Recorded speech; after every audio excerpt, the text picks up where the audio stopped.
This is NY, National Youth Authority. It's a state institution with a mandate. And our mandate is to develop the potentials of young people imbued with a spirit of nationalism and a sense of service to their nation. And in the quest to serve our mandate under NY Act 2016 at 939, we seek to develop the potential of these young people with partners like UNFPA. So we call partnership with UNFPA to train some advocates, young people within the various communities on SGBV issues, that is sexuality and gender-based violence issues, and reproductive health issues, so that they are equipped with the skills. And when they are within their various communities, departments, and agencies, they could impart this knowledge and skills they have had with their peers, share this. Because we believe that peer-to-peer counseling and education is the key, the way forward. More often, we advocate for them, but we are empowering young people to be their own advocates now. They should speak their language, they should speak issues that is bedeviling their development. And in a synergy with their peers, I believe that will strike a mark. So now the focus of NY is not about going around to be talking on behalf of young people, but letting the young people lead the various talk shows, advocacy, actions, and programs we believe will help them develop. So the essence of this particular training in partnership with UNFPA is to equip them with that skills, so that when they go back to their communities with the knowledge that they have, they could talk to their peers on things that are not helping their development. Okay, let's come to the upper Yeah. The case of Wa East, Yeah. where there have been several reports of issues of there's common sanitary pads and all those things. Sure. I saw you throw some light during the presentation. Yeah. What exactly do you want such rural folks to grasp from this training? Thank you very much. Let us take it that usually when we do a research is to make sure we have a case and use that case to scale up the issues we are advocating for, we are talking about. So why is case just a steady one of our youth groups, or that is our regional youth parliament, is fully an NYA youth parliament, advocated, went to that particular area and did a study. And the results is what we are all witnessing and sharing across the media and across the globe. In fact, we have the engagement of so many stakeholders on that particular results. We are challenged on the issues of even a simple sanitary pad at that community level for the girl child or the younger teenage mother to have something that should be, something which is so necessary, and it should not be something that they should go out there and engage some people to take advantage of them before they could have. It is their right to have this. Yet it's a privilege to have a common sanitary pad at those community level. It is scaled up all over Upper West, not only Upper West, across the whole country. Sometimes we think that we are within this region and our case is worse. Even when you go down to Accra, there are isolated communities and instances of such worse situations. So we take it to be a national issue. And as a national issue, young people, how are we empowering them to be assertive? How are we empowering them to be talking on the issue?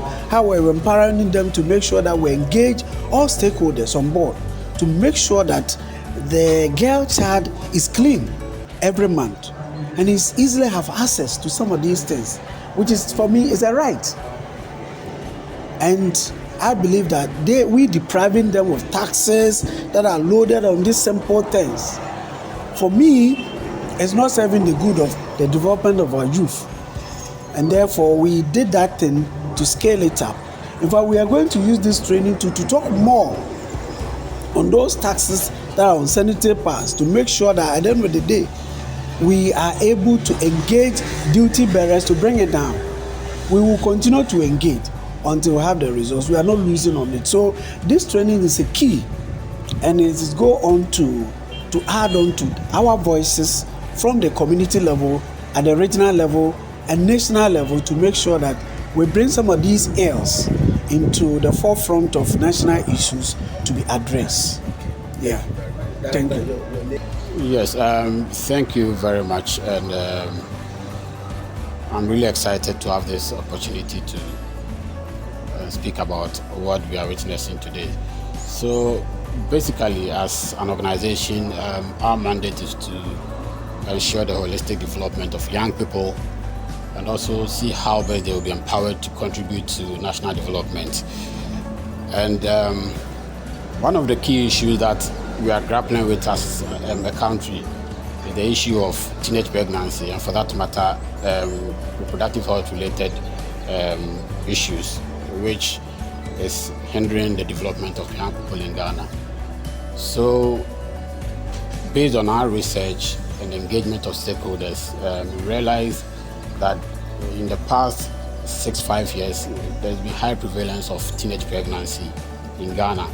In the year 2021, the organization introduced this project, Safeguarding the Teenage Girl, basically to provide young girls with comprehensive education for them to make informed life choices and also prevent them against issues of teenage pregnancy, child marriage, period poverty, and other issues that are affecting their development. But as an organization, as I stated earlier, we believe in the potentials of young people, basically. They say there's nothing for the youth without the youth. So through this project, we are recruiting young people as volunteers, and based on the fact that young people have the potentials and the energies that can be harnessed and channeled into activities that will improve their lives. So what you are witnessing here basically is to equip youth volunteers that have been selected from about 7 districts to provide them with the requisite knowledge and skills for them to carry out advocacy and outreach programs in their various communities as they are playing their roles as strategic agents of change. So especially in rural communities or the marginalized ones, most young girls are not having access to capable mentors that they can look up to. And this is one of the effective ways that we believe that we can use to change the lives of young people.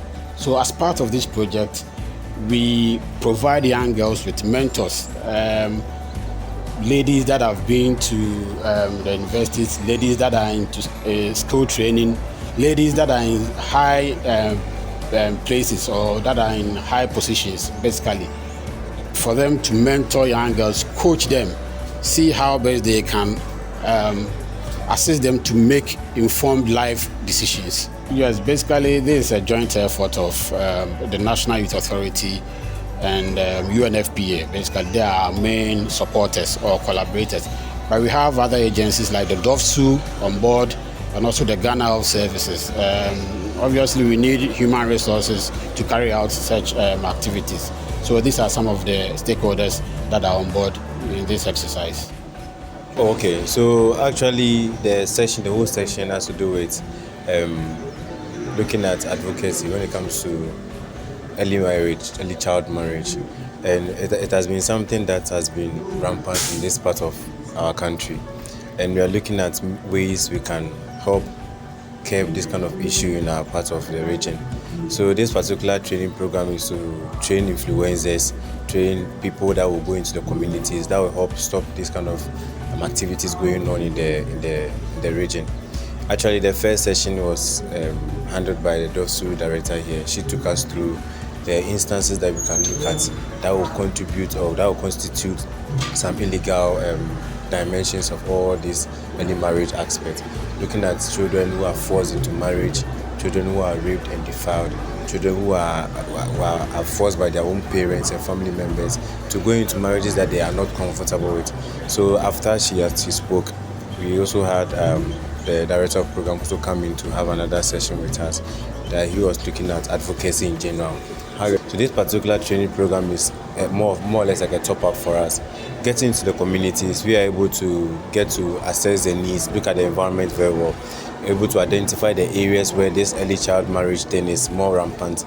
Then we are able to engage the people involved, the parents involved or the family members involved, and if there's a need to bring in DOFSU in cases where there are illegal issues, where family members are being adamant as to how to listen to us or maybe agreeing to some of the things we have to say, then DOFSU also comes in from there. So getting into the community is not really a challenge, but the challenge will be with the people mainly involved in the situation. Some of them are not so, I wouldn't say much educated. Some are even educated, but they're still into this early marriage thing. So however we get into the community and get the information out, we are good to go. Your full name? Film of Badago. It's been very impactful. So far, we've had an official from DOFSU who have come to teach us a lot about domestic violence, teenage pregnancy, and a lot about the violences that occur, which we don't know, our rights and how our rights are limited.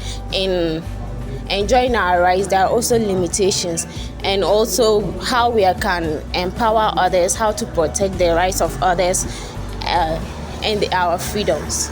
Yes, I have a lot of interest, especially in domestic violence, and it's been so much interesting since I've been here. I've learned a lot, and I already had plans of advocating against teenage pregnancy and against domestic violence, and I believe that now I was moving towards the light, and I think now I'm closer to the light I've been seeking. Now I can go out there. I have the confidence with the support of others. When I get stakeholders to support me, together we can advocate against a teenage pregnancy, rape, and domestic violence against women and men.